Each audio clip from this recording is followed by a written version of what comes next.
We had to change the stack work from PVC to cast iron in a 30-something story building. We weren't allowed to isolate the sewer or tell people not to, one of the dudes was cutting into it. Normally you can hear the torpedoes coming down, so you get out of the way.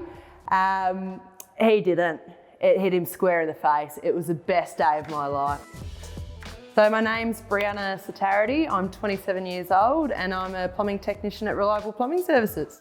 Started plumbing back in 2013, 2014.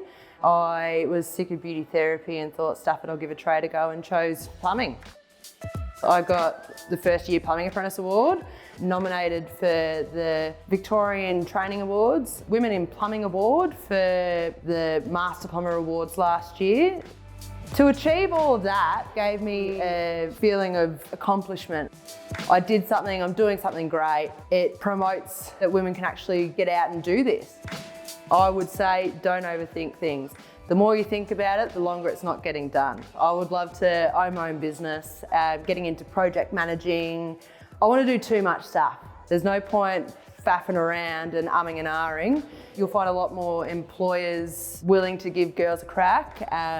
If you really want to do it, get in, do it, because it's awesome. Can you cut this in?